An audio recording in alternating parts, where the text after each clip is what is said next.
Hi guys, welcome back to For He Who Is Mighty. I am Susan Cordero and I am so excited to be back to talk to you a little bit about spiritual ruts because your girl's been there.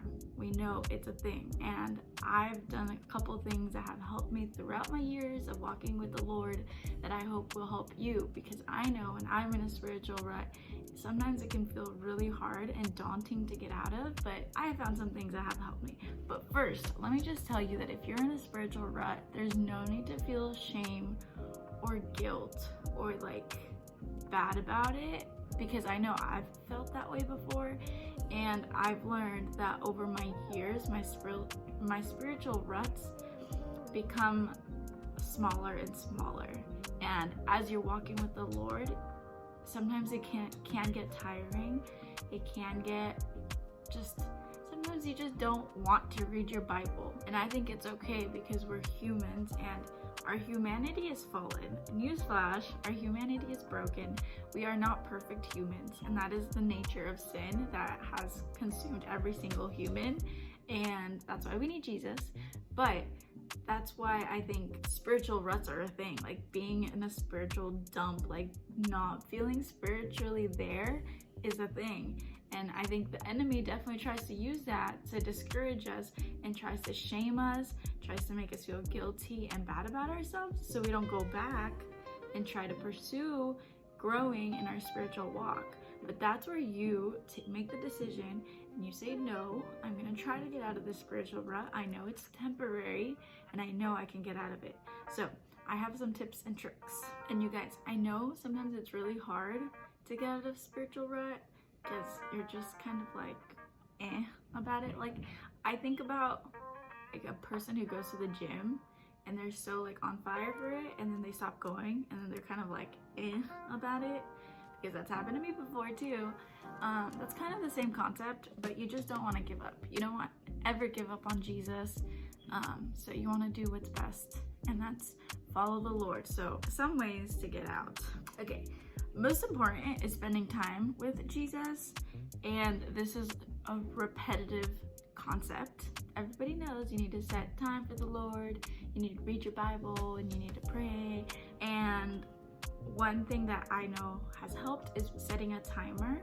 So you set a timer on your phone, and that timer is to remind you, I need to read my Bible, or I need to pray, or I need to listen to worship music. That timer is to remind you, I need to do something for the Lord or with the Lord right now.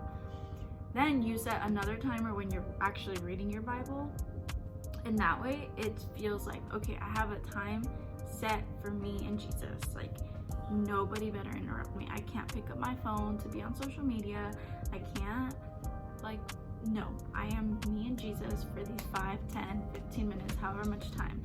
And you guys, the trick is you don't have to spend that much time reading your Bible. Like, you do, but you don't when you're in that spiritual rut. I find myself when I'm in a spiritual rut, that's the last thing I want to do. I do not want to read my Bible. I'm like, no. But if you just devote 5 minutes, that's literally just 5 minutes at a time. Take it day by day. Slowly, it's going to become more.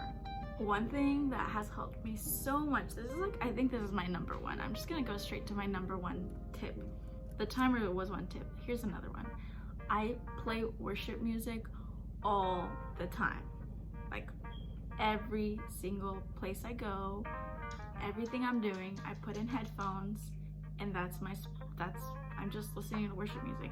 And I try to vary it up, so I have music on YouTube, and then I have music on Spotify, because I think it's so powerful to just be worshiping the Lord at all times. YouTube has some really good songs because they're live, and I love live music because I feel like the Spirit really moves in those songs instead of like recorded ones. But just listen to music at all times, when you're cleaning, when you're at work, when you're I don't know, what else do people do? Oh, go to school. When you're doing homework, listen to music, worship music, and even praise music. Like, anything that glorifies the Lord, listen to that type of music. Another tip is to talk to people about it. And I know this is like kind of hard, because it's really hard to open up to people and just be like, hey, I'm sucking with my spiritual life right now. But there's something powerful about sharing with someone and it frees you.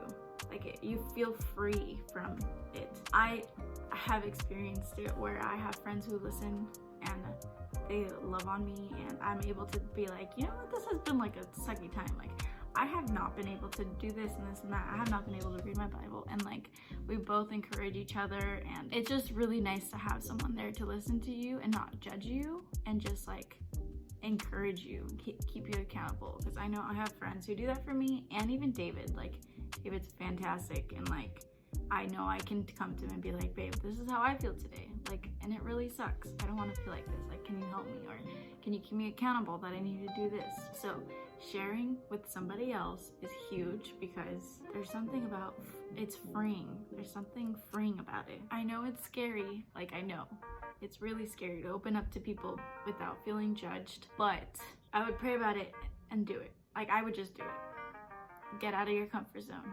Do it. What's the worst that can happen? Like, it's gonna be awkward. They might judge you, but like, they shouldn't. If that's the person you're choosing that you trust, you want to choose someone you trust. Do it. And then lastly, something that I used to do all the time is I would write Bible verses everywhere. Like, I would write them on my planner. I would have them written all over my hands. I would write them like on my bathroom with sticky notes, like Bible verses everywhere. And this is just a reminder of Jesus and like his promises and his goodness, because sometimes as humans we forget, like we're going through the mundane steps, we're going through life, and it's the same routine over and over. You go to work, you come home, you do the things, and then you go back to bed, and you do that again the next day. And I think when you have reminders like Bible verses, that really helps you see Jesus in the little things. Let me share real quick one thing about what I've been learning. So I'm reading the book Taste and See, and I probably will make a video about it because it's really good. But there's a section about fish, and if you read the book of like Matthew, Mark, Luke, or John, there's a lot of stories about how Jesus performed miracles when they were fishing, so with the fishermen. And I thought it was interesting that the book mentioned how back then, in the context of back then, and even the location of where they're at, that was like everybody's job. Everybody's job was to be a fisherman, or that was like the most common job.